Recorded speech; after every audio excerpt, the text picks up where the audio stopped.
At ngayon po, dadako na po tayo sa pagpasalamat po sa ating Diyos na buhay. Sa lahat ng bagay na ginawa po ng Lord na mabuti. Amen. Sa ating mga buhay, lalo na po sa ating mga kaligtasan.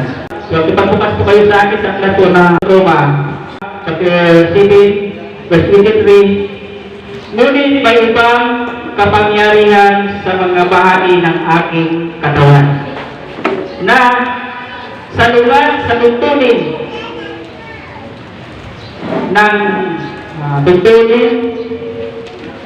ng aking isip. Ipinapaalipin ako ng kapangyarihan ito sa kasalanan na nanatili sa aking katawan.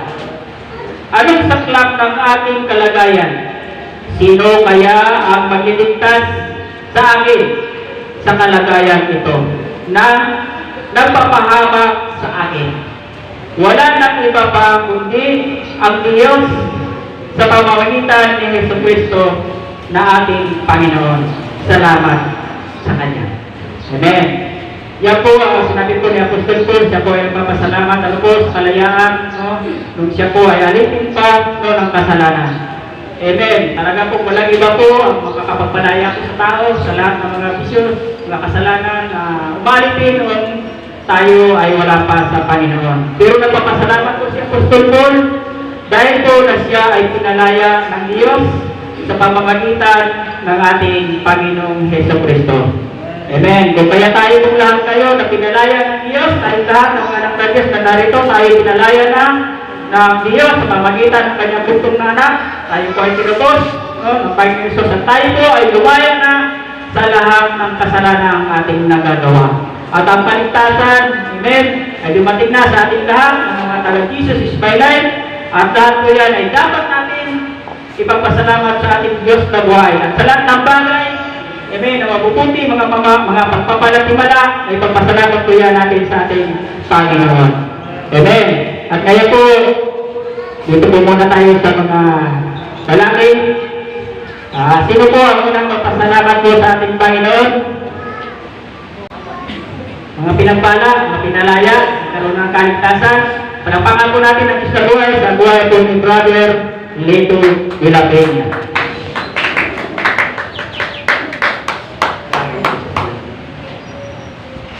Ako po ay bumabati ng mapagpala umaga po sa ating na po sa lahat, lalo higit sa ating pong Diyos na buhay, Panginoon Kristo.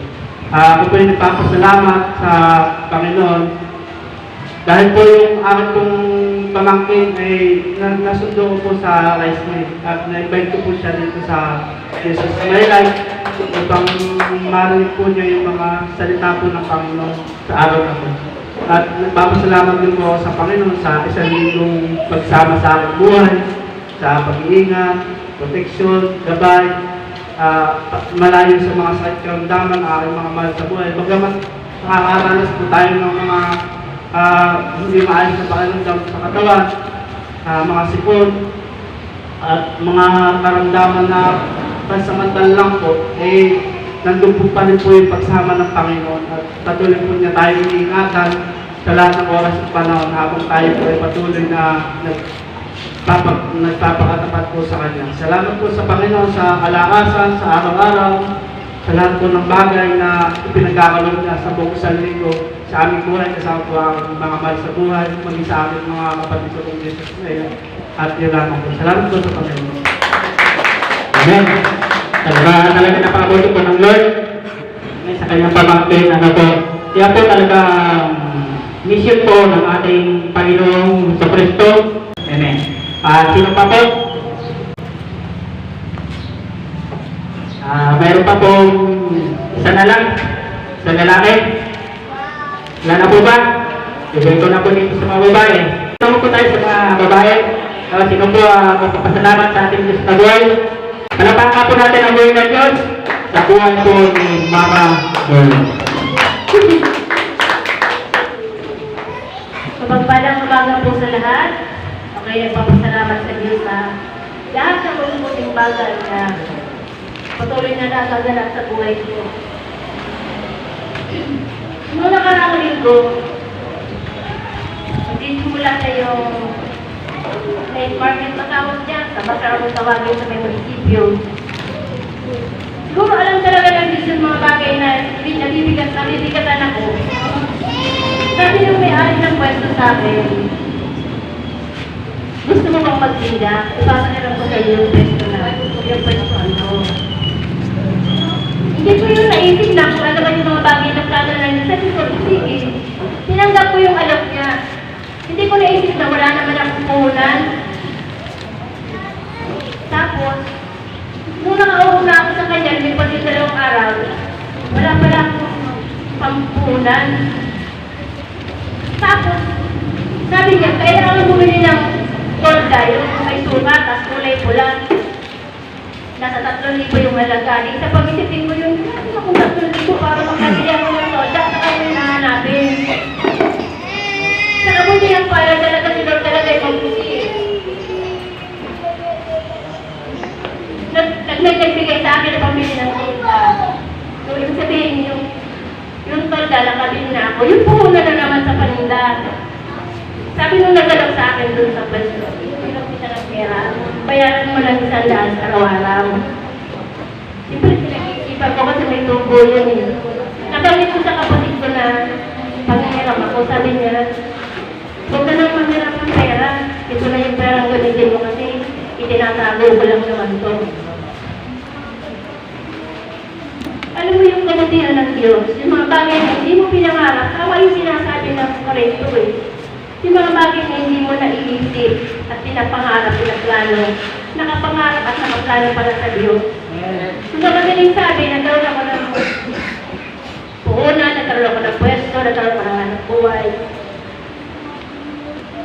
Maganda yung ayos na, sabi ko talagang pinagpala yung lugar na binigay sa akin ang pwesto na yun. Kasi marami kami magkakatabi eh. Aming barbecue yung pinakamahal. Pero sa kabila, yung aming barbecue yung pinakamahal, ating sinda yung pinakamabenta. Alam mo yung pagsiyan ng Diyos. Bakit daw yung aming paninda ay napakamahal pero napakabenta? Kasi yung magtatrabaho niya, sinasamahan niya ng pagpapahal. At araw-araw yung pinagpapasalamat sa Diyos. Kaya masasabi ko na yung mga bagay na hindi mo pinapangarap hanggang ito ay nagmamahal sa Diyos. Mararanasan po yun. Kaya maraming salamat sa Panginoon. Sa Diyos po ang kapurihan. Amen. Talagang napakabuti po ng Panginoon. At sabi ng Jeremiah 20:11, sapagkat pati lubos ang mga plano ko para sa inyo. Mga planong hindi ninyo ikakasama, kundi para sa inyong ikabubuti. Ito ay mga plano magdudulot sa inyo ng kinabukasan tunong-tunog ng pag-asa. Amen. Kapag nakailog ka, wala kang makitang negatibo. Hallelujah. Lahat ay pag-asa. Ang nakikita mo pag-asa. Darating ang bukas, sasagahan ka. Hallelujah. Amen. Yan po, ang tunay, na umaasa sa ating Panginoon. Amen. Palapakan po natin ang Panginoon Diyos na buhay. Sino pa po, mayroon pa pong isa. Palapakan po natin ang buhay ng Diyos sa buhay ni Mika Elena. Okay. Anak ko po yun. Alam ko naman sa Panginoon. Tuloy ba ako nagpapasalamat sa Diyos na buhay kasi po, yung matagal ko na pong pinag-pray sa kanya na magkaroon po ako ng trabaho. Binigyan niya po yun sa akin. And ibahan ko na po mag-sarili. Still praying pa rin po na sana yung trabaho ko po hindi po maging dahilan para mawala po ako sa potential. Yun lamang po kasi sobrang tagal ko na rin pong pinag-pray na magkaroon po ako ng trabaho kasi po, yun nga po, masyado pong magastos yung nakuha ko pong trans. So, yun po binigay po ng Diyos sa akin. Salamat po sa akin. Amen. Napakabuti ng Lord sa buhay po ni Ate Beth. Alam niyo po na unang sundo niya. Mayroon ba na pong 50 pesos? Grabe! Tingin ko na ako, 50 pesos na kada pinigit sa akin. Tama nga po. Kapag ikay na kay Lord na, then, sabi ng Matthew 7:7, humingi ka at ikay bibigyan. Amen. Humingi, si Lisa, nag-pray, ano po, at binigyan po siya ng Panginoon. Amen. Yan lang po ang gawin po natin. At tulad po ng sinasabi kanina, no, na sa Corinthians 2:9, yan po ay inilan ng Diyos para po sa lahat ng mga umilig sa Kanya. Amen. Pawala na po. Sige, may isa na lang, isa. Sige. Yan ang buhay ng Diyos. Kabuhay ni Sister Jordales de la Pena. Mapagpalang umaga po sa ating lahat at saka sa Diyos na buhay. Kaya magpapasalamat din po ako sa Panginoon na tunay nga po ang Diyos ay mabuti at mahal. Lagi ko po sinishare yung sa mga tao na nakikilala ko na kung ano po yung ginawa ng Diyos sa aking buhay. Hindi ko lang po ano kung saan po yun sa Bible na yung po ginawa sa atin ng Diyos, lagi po natin siyang maibahagi. Kung di ba po nung dating buhay natin, hindi pa po natin kilala si Jesus. Kung ano po yung buhay natin, yun po yung kinuwento natin. At yun po naman, nakilala ko ang Panginoong Diyos kung ano ang ginawa niya sa aking buhay. Yun po yung laging aking isinishare na aking po pinagpapasalamat sa Diyos na buhay. Na tunay nga po ang Diyos ay ito po ay kanyang papaguhin sa kanyang habag sa iyong buhay.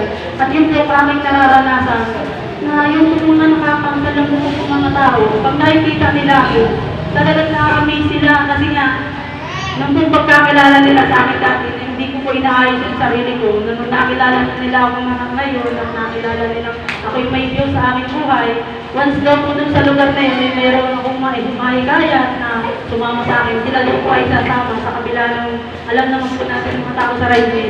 Pero sabi ko po sa kanila, pag ang Diyos ko, ang kumilos sa inyong buhay, wala pong imposible. Kaya po lahat ng Amen. Mabuti po na yung sabay po ng Sister Jonalisa. Tuloy nga po na tayo ay nasa Panginoon. No? Talagang tayo pa yung study. No? Tinitingnan po tayo ng mga nakapaligid sa atin na hindi mananampalataya. Tinitingnan po nila ay ang buhay po natin. Kaya po, kailangan matupad po ang sinasabi po ng 1 Peter, chapter 1, verse 15. Sabi niya, yarang na ako na yung Diyos na bumili sa inyong banal, dapat din po kayong magpakabanal. Sabagkat, ako'y banal. Kaya po, tayo na sa Panginoon, magpakabanal po tayo sapagkat tayo po ang magiging ehemplo po ng mga nakapaligid sa atin na hindi mananampalataya. Nang sa gayon, mayroon po tayong madala sa harapan ng ating Panginoong Diyos na buhay.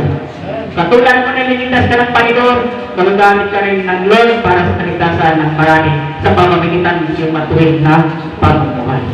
Amen. Salamat po natin ang buhay ng Diyos. Ang salamat sa Panginoon. Salamat din po sa Diyos na buhay, sa kanyang gabay, pag-ingat po sa aking mga sa buhay, sa buong isang linggo na tunay nga po na napakasagana, pagpapala ng Lord, na mayroon ko siyang ginagamit, na mabubuting kamay, umulan, ng pagpapala.